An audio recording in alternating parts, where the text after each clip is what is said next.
You can get consolation from all sorts of falsehoods, but because it's consoling, it doesn't mean it's true. No, there are a lot of very religious scientists around. Science, there is no evidence for any kind of supernatural being of any You kind. think people should not have a choice of what to do with their body? Anti-murdering the unborn. And I say to the grown-ups, if you want to deny evolution and live in your world that's completely inconsistent with everything we observe in the universe, that's fine. But don't make your kids do it, because we need But why should I believe? Well, because it's the truth. Welcome to Science, Faith, and Reasoning. I'm here today with Coach Joyner, who has been a co-teacher of mine. We've been a colleague together for a while now. The science department. That's right, we are the science department. So if I'm the head of the science department, what does that make you? Assistant to. Yeah. Assistant to the science head. Oh man. All right. So anyway, we obviously like science a lot. We coach, and we've had a fascination with, science, and then of course we're Christians, so Absolutely. creates an interesting environment because we live in a secular world and we teach at secular schools, of course. So just first off, I would just like to ask you, what attracted you to education in the first place? So one of the things that attracted me to education was my ability to help those in need, because there are a lot of hurting students out there in the world, a lot of hurting kids out there in the world. And some of it comes because they don't have the best background at home. So one of the numbers that I've always heard is about 40 to 50% divorce rate across the United States, which is pretty bad. Some studies it may be a little bit different, but that's been one of the bigger percentages thrown around out there. Is about 40 to 50% of the United States, the marriages end in divorce, which is really bad. 23% of those kids that suffer from it either live in a single parent household or don't live with any of the parents at all. So I guess they're living with some type of guardian from the situation. So those kids they need some type of positive influence. And the teachers that I had when I was at Prattville, the coaches that I had when I was at Prattville, the coaches I had when I was at Huntington College, they were very, very positive influences in my life. I saw how much they were able to not just help me, but they were able to help some of my other teammates who were in situations like that. I come from a divorced family. My parents split when I was young, but I was blessed, absolutely blessed, that my mother got remarried when I was young, so I had a stepfather that was present, and my dad got remarried, so I had a stepmother present as well. So I had two sets of parents that were keeping me in line, plus all my coaches, but they were able to help mold me, and I had so much respect and so much gratitude that I felt like I needed to give back. Because in the state of Alabama, the kids living at the age of 18 with one parent is at 9.2%, and around the world it's at 17. Wow. That's a pretty, the world average is 7%. Excuse me, not 17, but yeah, that's a pretty big number. So these kids need positivity. They need positive male influences in their life, because a lot of them that's what they don't have. They don't have that father figure at home, and that stems to a lot of issues. So if I can be any type of good, positive male influence for them, that's what I want to do. Yeah, I think you've definitely done that. I know the kids love you, so. Yeah, not second place teacher of the year for nothing. Right. Yeah, secondary teacher of the year apparently means second place. Second place. Man, so what do you think is the thing with the decline in teachers? I've heard Jacksonville State doesn't have as many come through that program as they used to have, and seems to be a big drop in interest just in the field in general. Yeah, you see a lot of horror stories coming out of the classroom on the news, really anyway, of there being a lot of behavioral issues in the classroom. I think one thing that kind of we've seen a drop is, I think it's been more of a lack of support in our classrooms, because we can't really discipline how we need to. You got all of these different methods of, I guess you could say, hands-off discipline, where it's like, oh gosh, what is that term? I can't remember what the term is, but anyway, so they're more of wanting to have conversations instead of telling the kid, this is what you did wrong, this is why it's wrong, and this is what we're going to correct your issue. So we get a lot of issues like that, and that's really, really bad for the teacher because we don't have that support. Now, luckily with our administration, we have had incredible support. Yeah. Miss Ball has been above and beyond. She cares more about these students than a lot of parents do. Right. She has given her all and then some. She has sacrificed a bunch for this place, and we cannot thank her enough for that. But there also, I think another issue is with the incentives, especially with us on Tier 2. Yeah. We are second-class teachers. Yes, very much so. What is it? We can't retire until we're 62, or we've put in 30 years. Yeah, I think it's 30 instead of 25. And then we can't touch it until we're 65 or whatever. So I mean, they could find a way to fix that, get that ship righted, and give incentives to your teachers to actually want to hang around, because there's a lot of other things we could do to make a whole lot more money. Right. So they gotta, I think, find a way to incentivize what we do. Yeah, and I think Teams was an attempt at that. I think it was that was I think a really good start. Yeah. But you want more money. That's why I work here. I'm just kidding. So then with science, what about science then was sort of the appealing thing? Because I think you wanted to do education, but what about science made you go that route? So one of the reasons that I went with science is because I've always had a fascination with how nature works itself. You know, just from animals and how animals go about through their daily lives, how they interact with their environment, how they interact with each other, how their bodies work. Then also on the human side, how our bodies work. You know, from what our cells are doing at that level up to the entire human system itself. It's always been a fascination to me how our structure's laid out, how our systems are made up. I've always had a real fascination with that. And I always got a lot of really good information from I guess you could say my mentor. So my former coaches, when I was in high school, I leaned on them a bunch. And they were talking about how good of a field science is for the state of Alabama, because there's just not really a lot of teachers. So if you stay in that field, you could almost always have a job. So right.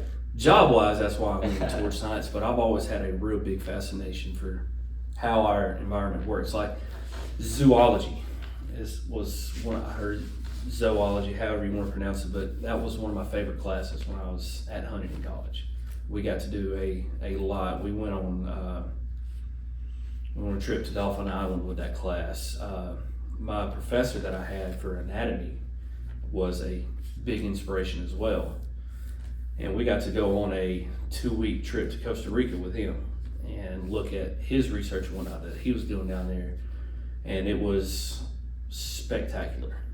So, you know, how ecosystems, how animals and whatnot work, that was always a big fascination to me. Yeah. When you were, like when I was a kid, I was always collecting bugs and stuff. Were you like into that kind of thing as a kid? So not necessarily the bugs, it was more mammalian and reptilian, I guess. I think really more towards the reptiles, because I think like my favorite animal would probably be an alligator. Okay. I really like the reptilian side of it, and snakes were always interesting. the absolute worst run-in I ever had with my mother, it came from a snake. I wanted a pet, so I found it's probably about a 10-inch little gardener snake out in the yard, and so I put it in my pocket, brought it in the house, and she came unglued. Absolutely unglued. But yeah, I always liked the reptiles and the mammal side of it. That's cool. Yeah, one thing I've noticed with a lot of people who end up teaching science is they had some kind of like fascination with something in nature when they were little kids. Yeah. So then within science, I know you've taught a lot more subjects than I have. So what subject is your favorite and why? So let's see, I've done chemistry with physical science. The chemistry and physics sides are not really my strong suit. So having a favorite one to teach would probably be more towards the biology side. Biology, and then when I was at Marbury, I got to do anatomy and physiology while I was there. And I had a really big classroom, so I was able to do a lot more. And that was really, really fun, teaching anatomy. But probably the biology, I think, was one of my favorites. Yeah, that's definitely my favorite. Yeah. So then coming back to the decline in teachers, there are still people crazy enough to go into this field. So what advice would you have for those of us who are wanting to become teachers, like right now? So advice that I'd give to any new teachers, first thing is, if you're trying to do this for the title of having teacher or the self gratifications and things like that, money or anything like that, find something else to do. Okay. Because this is probably one of the most selfless jobs that you can ever uptake. It is a true calling, I believe, to be a teacher or to be in any form of education whatsoever. So I think you need to evaluate your thought process first. Make sure this is something that you want to do, because you're going to work a lot of hours for very, very, very little praise, if any. Right. Because you're going to get 9,000 complaints to 1 praise. So everybody's going to find fault in every little detail that you do. So if you're somebody that has to constantly be praised, you might want to check. Yeah. Make sure that this is really what you want to do, because it wears on you. It is a very taxing job. Do we get summers off? Yes. Me and you will be up here right. with summer workouts and whatnot. Yeah, but just outside of coaching, if we were just strictly on the education side, it's not like we get every single day off, because we still got to prep and redefine and rework, polish all the materials that we're going to be presenting for the next year, plus all of our professional development days. So there's a lot of taxing work, real long hours for, what do we got, 52, 58-minute classes. Right. We got to put in a lot of prep time for those. So, I mean, it's something that's going to be pretty taxing. So if you got a short fuse, you might want to double check it as well, because patience short fuse. Yeah, right. Patience gets tested daily, not once, not twice, daily. Every class period, somebody's going to say something that's going to test your patience. So if you don't know how to work with that and be patient, you might want to find something else to do. Yeah, and the way I describe it to people is, I think education at this point is completely a ministry. Like, you're not doing it, like all the things you said, you're not doing it for the money or any of those other things. If you're not an internally motivated person accountable to God, then you're not going to have that accountability that you need to really be effective. Absolutely. And it is a calling, I think. I completely agree with that. So too. It is a ministry for sure. So building off of that, for both of us, like, when did you become a Christian, and how has that influenced your view of education? So when I became a Christian, I was around the age of 12 to 13. I was probably more to the 13, 14-year-old.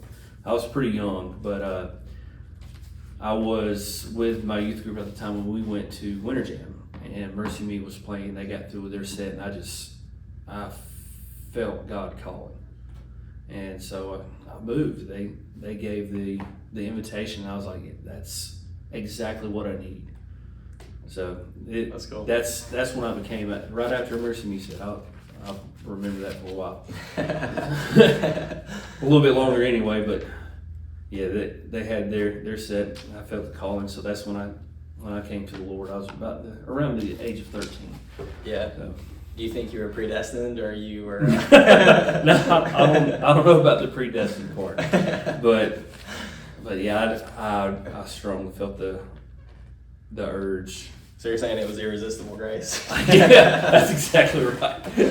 I definitely felt God drawing me closer. So That's really cool. Yeah, I think we take for granted a lot of those things where it's like the Christian sports camp or whatever. It's like God's working there, you know, even if it is kind of cheesy or whatever. Yeah, it is a little bit cheesy, but he works in mysterious and miraculous ways. Right. In all of those camps and all of those winter jams and whatnot. Yeah, a lot of kids go just because they say they went, but there are some who go that are absolutely hungry. Right. And at the time that I went, I think I was probably leaning more towards hey, I went, look how cool I am. But when I got there, my heart was open. That's cool. So. Okay. So then after you became a Christian, what were some of the early questions that you had about your faith or just Christianity in general that maybe you wrestled with? The questions that I had, one of the bigger ones that I had was, why were bad things happening to good people? And that was one that I struggled with a lot, and one that sometimes it still bothers me because I see people out there that are busting their tails, striving to be their best and trying to do their best, and sometimes bad things just happen. So that was one of my questions when I was younger. Luckily, I had a really good mentor. His name's Casey Jackson, and he was a youth minister at my church when I got into high school, and then me and him actually worked together at a Christian academy, and so it was really, really big that I had him to lean on. So I was able to go to him with a lot of those questions. And, you know, he taught me a lot about faith and having faith, and sometimes he's going to answer prayers and it may not be the way that we like it, but it's still an answer, right? I guess. But yeah, that was one of the bigger ones. Yeah, I don't think nobody seriously would say that they have never struggled with that question. Yeah. I mean, if you have, you haven't been thinking very deeply about anything, you know. And I think the fact that we even struggle with that question shows that there's something broken about our world that isn't right, that we're yearning for that redemption of the world. So even the fact that that is even a problem for people, I think points to God ultimately. Yeah. But it is definitely, I'd say probably the biggest or maybe the best argument from the other side against Christianity would be that, because it's a legitimate question. It is. It is, and if you don't have your faith grounded, it could be a real wrestling point for a lot of, I guess you could say, either really young Christians or more surface Christians anyway. People that are, I guess you could say, culturally Christian. Right, for sure. So then being a Christian at that young age, and then you go through high school, I'm sure you took a lot of science classes, you go to college. How was that engaging with some of the topics you hear about evolution, age of the earth, things that your local Baptist church probably hasn't prepared you for? Thus saith the Lord. How was that? So I had some really, really good teachers when I was at Prattville. Some of them were very deeply grounded in their faith, like my chemistry teacher, Mr. Hethcox. He was an extremely important guy when it came to my science classes. He, not only was he my teacher, but he was a very steadfast, firm Christian. I remember the very first day I walked into his class, he had Third Day playing in the background. I was like, holy cow, I know that band. Why does this older guy know who this is? And this is a guy, if you look at him, you're probably going to think, why is he in Alabama? He wore Hawaiian shirts every day. He had his hair back in a ponytail. And this dude, if I can remember right, I think he was a Navy SEAL. So he was a really, really tough guy, but he was an extremely open-hearted, tender man as well. So having him really helped as well. I think my biology teacher was Miss Hastings. She did a really good job of presenting the material, but also leaving it open for questioning and debate as well. That's good. So watching her work around and teach and deliberate with students was really, really neat. Right, rather than telling you what to think, letting you actually think. Absolutely. And she presented material, like I said, and then we were able to talk, communicate, debate, question, and she would either let us as students come up with the answers with a little bit of input from her, more, I guess you could say, those guided questions that they like to try to make us Right. do all the time. She did a wonderful job. That was the only honors class that I took when I was in high school, was honors biology. Was that your first exposure to evolution? My first exposure to evolution, I probably, as best as I can remember, I think we talked a little bit about it in junior high, but not enough for me to really remember that. God, Yeah. that was a long time ago anyway. We're talking 2000, 2001 at that point. But that's one where I can honestly say, hey, yeah, I remember it there. Okay. Were you born in 89? I was born in 87. Oh, 87. Okay. And you're old. I am. No, I was I am. No, I'm just kidding. Let's see. Good thing about doing this in a classroom. Yeah, you get plenty of bells. You get plenty of those bells. That was a late bell, so you better get your tail to class. Yeah, we're tardy. What would you say to someone who, they go to college, they hear, theory of evolution, and maybe that's the first time they've heard it, and then they're like, wow, I really feel like this contradicts my faith. What would you say to someone, maybe a new Christian, who's now learning about this whole science aspect of this, of evolution? What would you say to them to kind of prepare them for that, for hearing that in college? For hearing that, oh gosh, if you've got somebody that is a good, strong mentor, always lean on those. Go back to your mentors so they could be, luckily for me, like I said, it was my youth pastor when I was in high school who became a really good dear friend of mine. It was KC. I was able to lean on him a lot. I was able to bounce ideas and questions off of him back and forth, which I still typically do. Yeah. I still do. I will call him up randomly, hey, I got a question about this. And then he's able to give me scripture-based answers for it. So if you're super young in the faith or you're about to start that college process, have somebody that you can always fall back to and ask questions about. And then if you can find somebody, I wouldn't say like us, but somebody who's probably in the field that does have faith, go to them as well. Right. Because you're going to be able to get a good picture of both sides of the coin. And that's what, unfortunately, a lot of colleges really polish that one side of the coin. You don't get to see the back side of it.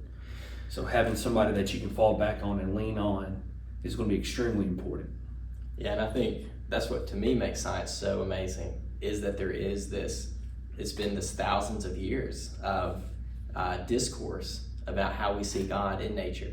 Yeah. And then now we want to just see it all as, what they call methodological naturalism. It's like the philosophy that only natural causes exist. Right. It's like nobody thought that, prior to 150 years ago. Like before that, it was all that, how do we see God in this? Yeah. Is the root fundamental thing that grounds nature and all these laws and processes.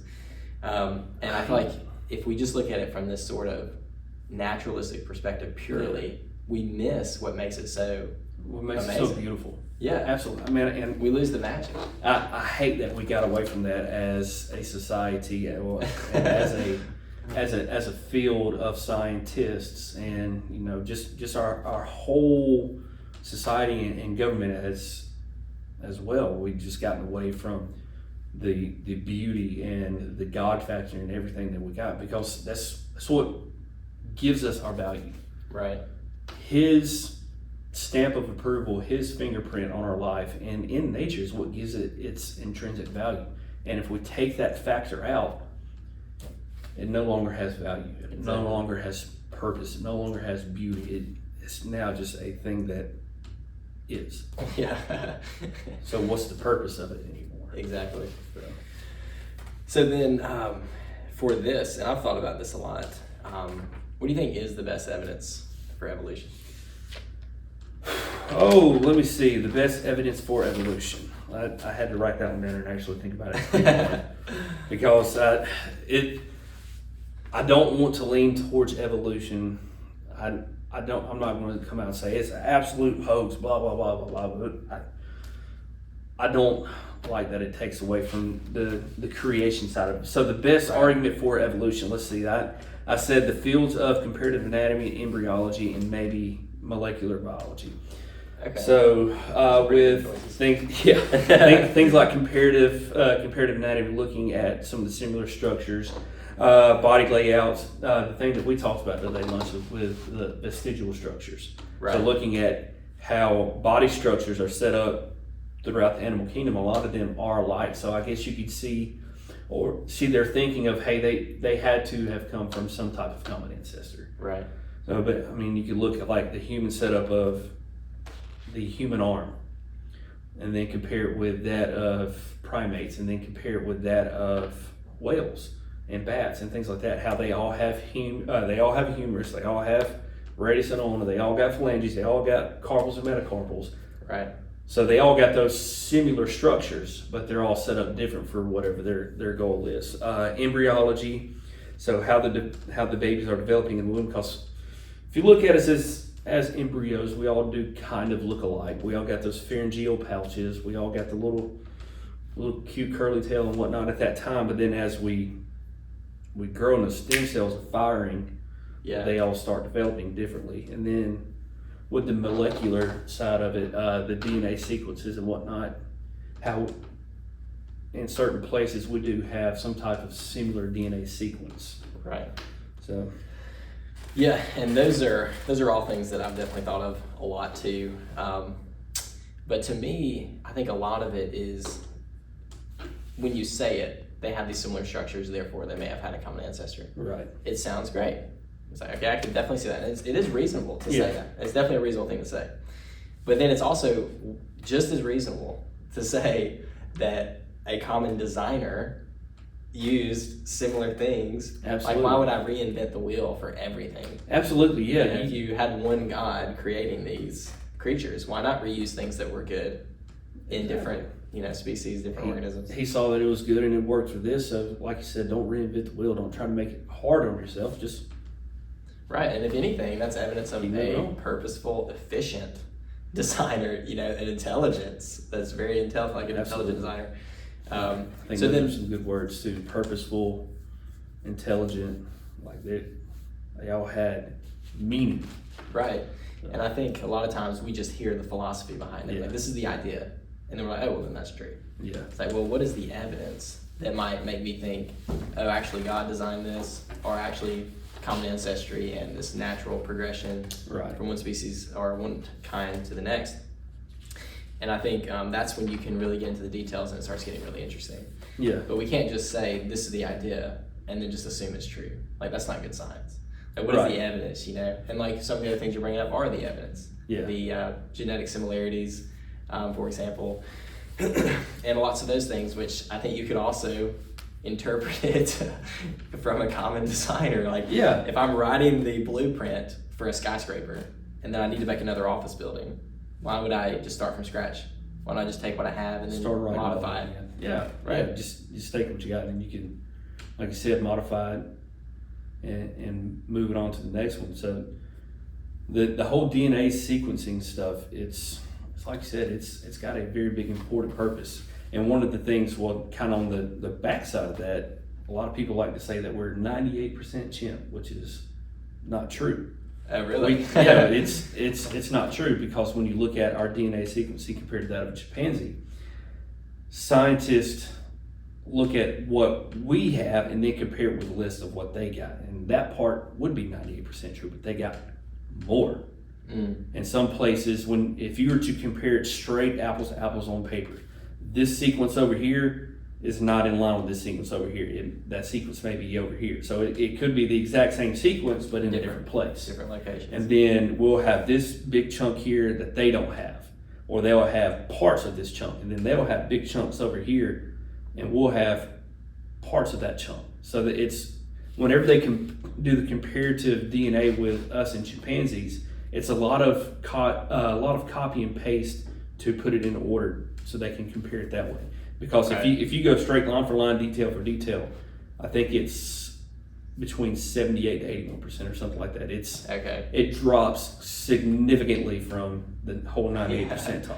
Because like I said, they got a lot of stuff that we don't, and we got some stuff that they don't. Because one of the ways that, to me, makes evolution palatable from a Christian standpoint is the differentiating between microevolution, these small changes that we observe in like macroevolution, which Yeah. is what you're talking about with like millions of years common ancestry type investigations. So has that helped you in any way? Do you even see a difference in the micro and macro, or do you kind of just see it all as one thing? So I really do think there is a difference between micro and macro. Micro is something that we can observe, and it is something that has been observed with, the beak shapes was one thing that comes to mind there. If you're getting birds in a specific area that have a beak that's really designed for breaking and opening fruits, if there's a lot of fruit in that area, then obviously that beak shape is going to be more prevalent than ones that are more designed for insects are probably not going to be in that area. Or ones that are meant for cracking grains, same thing. If there's not a lot of insects in that area, you're probably not going to see that insect shaped beak or a beak that is efficient for hunting that. And then also things like fur color. If the animal is sticking out like a sore thumb, chances are their genes are not probably going to be passed on. Right. So you'll start seeing those, the ones that are getting better adapted, I guess. So micro, I can see. Macro is really tough because it's so large, it's going to require so much time, and it's not really observable. Right. Because you're having to make so many big changes. Yeah. And it's going to take a long, long time for those changes to occur. Yeah, and we argue about what may have happened 2,000 years ago with written historical records. Yeah. Much less 2 billion years ago. Yeah, exactly. Yeah. So it definitely, to me, I definitely agree. I think it's a completely different, whole perspective. Like, it's a completely different hypothesis. And a lot of things, if you look at like Newton's physics, they don't work at the subatomic level. Then you start getting into the quantum mechanics field. And I think we may have made a mistake as a scientific community thinking these small observable changes apply, that macroevolution is just tons of microevolution. We don't know that. Right. We really can't necessarily say that. Could be. Yeah. But there's so many questions to look at to see if that's even possible. And one of the things that a book I would like to read that I haven't read is The Edge of Evolution by Michael Behe, which is basically the idea is, evolution only goes so far, and you reach the edge of it, and the DNA gets so damaged that now, you think about like poodles and certain dogs, we breed them in this direction, and the DNA is getting damaged the whole time, until you get to something that now the environment changes, they go extinct, which is what you see in the fossil record. Yeah. And that's what's so weird is you have these unique organisms come out of nowhere and go extinct. Right. Which is not what you would expect if macroevolution was just tons of microevolution. But it's super fascinating even to talk about. So what are some things that you believe in macroevolution would be good reasons to believe in macroevolution? I guess we talked about that, sort of the DNA similarities and some of those things. If you were going to, I guess, go all in on the macro, I think it had to be DNA sequencing. Okay, The, you feel like the that's changes at the DNA level over time. But if you look at the whole DNA sequencing and whatnot, how many times is a mutation ever good at the DNA level? Most of the time it's going to be really, really bad. It's going to spell disaster for whatever organism the mutation is taking place. Well, like cancer, for example, that's it. right. Those select genes getting turned off, and now they got mass spread of body cells. So mutations are never, I can't give you a percentage, but they are rarely, if ever, good. Yeah, it's like 99 point something. Yeah. Are usually bad. Outrageously high. Yeah. And that's my problem with entropy. We talked about that article that I wrote. And beautifully written, by the way. Thank you. But I feel like if you give chaos more time, right? Because that's what we need. We need billions of years for these huge changes. Then I just don't see that it makes sense that moves things in a positive direction. Right. Right. If I took a Nintendo and threw it against the wall 100 times, simulating chaos, you don't end up with a new type of game system. Yeah, it's not going to magically change into an Xbox or whatever. Yeah, I have an Xbox. That's actually how the Xbox came to be. I think. I did not know that. Yeah, that's actually true. So what are some of the big questions in science that you still think about? So one of the big questions I still have with science is one that we kind of talked about before, was the age of the Earth. Yeah. Because there's so much controversy. A lot of people think there's no controversy at all. It's billions of years old, point blank in the discussion. Some people say that it's pretty young. Right. I really don't know where I fall on that fence. And to be honest, I don't think it would change my faith any other way if somehow they were magically able to find out the exact age of the Earth to the minute. I don't think it would change my faith either way, because I still think God is the creator. And his stamp of approval being put on it is well plenty enough for me. Right. You know. But yeah, the age of the Earth has been, I guess you could say, still an ongoing question for me. Yeah, me too, actually. That's probably the biggest one that I wonder about. Yeah. I'll just be thinking about it, like, wow, that's like, I really want to understand more about that. Yeah. And I think, the big thing for Christians, and one thing I like about, do you know William Lane Craig? Have you heard of him before? I've heard the name. So he's just a Christian apologist, but like, he Yeah. always brings it back to, if Jesus rose again from the dead, then what he says is true. Yeah. And if there's good evidence to believe that, then if we disagree about how old the Earth is, or we disagree about some of these other things, then the main thing that the best evidence is for is the resurrection Absolutely. of a human being, the God-man.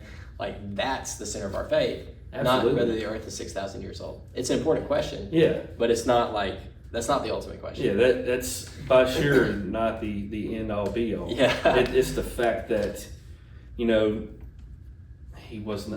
he's not there. So one of my favorite things to do with teenagers and whatnot, when I was involved in FCA a little bit, was I would ask them, what do you think the most important word in the Bible is? And they'd give, your most common answers like love and forgiveness and faith and so on and so forth.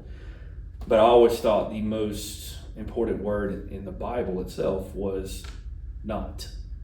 So on the day of resurrection, when the Marys are there and the angel appears and he says, who are you looking for? He is not here. And if he was there, then everything leading up to that point is, I guess you could say, false. Yeah. So, but the fact that he was not there and he did get resurrected, what else do we need? Right. I mean, that says it all. And the fact that he took all of our sins for us, and the act that he performed for that, just the absolute sacrificial act of going to the cross and clinging to it, and then the resurrection, like you said, that's it. What else do we need? Yeah, and one of the things I've wondered recently is, like, why would God allow us as Christians in science? He foreknew everything we would do in our lives and all these things we would be encountered with that would challenge our faith.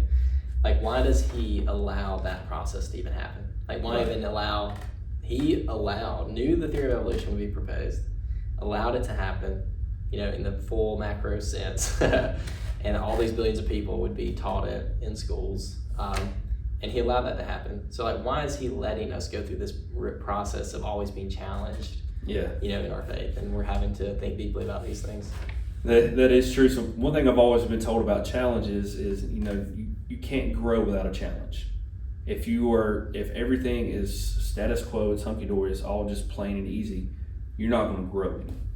So I think physically, spiritually, mentally, we grow with challenge. So I think, I'm not trying to provide an answer there, but I think that's one reason why God does allow challenges in our life. And going back to the whole thing earlier, why bad things can happen to good people, it's for, I think, growth purposes. He wants us to grow, and if we're going to provide a way to show people what Christianity is actually like, then we need to be able to grow. Right. And if all they see is just one of those CEO Christians, Christmas and Easter only Christians, then how are they going to be drawn to the faith as well? Mm-hmm. So if they see that, hey, he really struggled through this point, but he was still able to lean on his faith. Maybe that's something that I need to, because I struggled here and I had nothing to fall back on. But I saw that, you know, he struggled with either the same thing or something even worse. Right. But he was able to get through it because of his faith in God. Maybe that's something I need to. So I don't know. Yeah, that's good though. And then my last question, we'll wrap up with this, is like, how do you see, and I've thought about this a lot, like how should we teach our kids about evolution, and how can we frame that discussion with our kids as Christians, as science teachers and fans of science?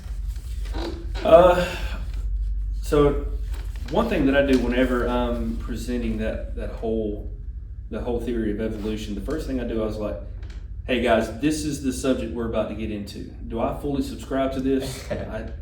I can't tell you that I do, because I am 100%, you know, creationist. I feel God created them with those 6 days, took a rest on the seventh, and you know that's what I believe. But so I tried to present, like I was talking about with my science teachers in high school.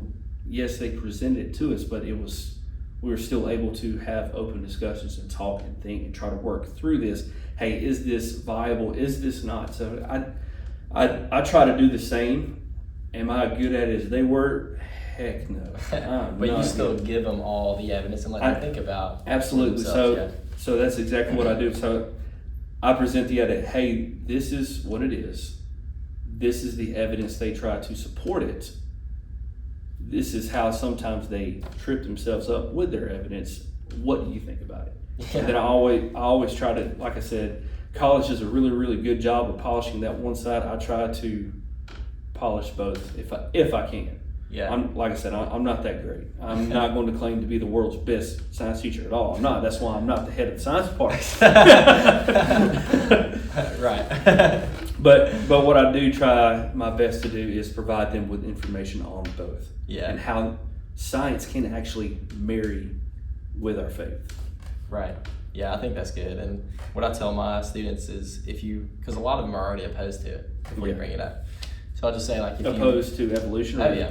Okay. Yeah, and they'll say things like, you know, how does this comport with Scripture, you know, things like that.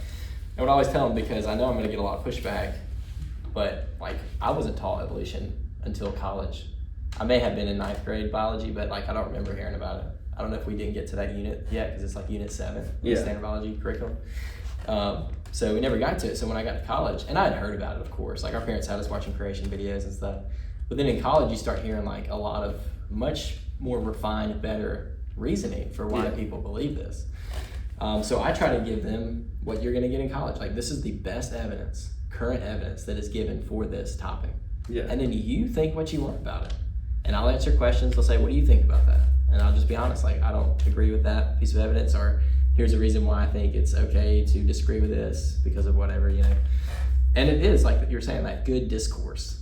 Absolutely. And we're supposed to sit here and pretend like all these kids aren't having these same thoughts in our desk, in our classroom. Yeah, we've been there and done that. So yeah, like, you've got some that are already at home, they've been taught this theory and they agree with it completely, and you've got those who have been taught to hate it. And we have to honestly interact with these kids and just be like, look, this is an open discussion. You can ask questions. It's not like I'm just drilling this into you and you've just got to believe it, you know. So I think that, to me, that's a much healthier classroom environment than we're just going to go through the standards and we're not going to talk about it. And you're just going to...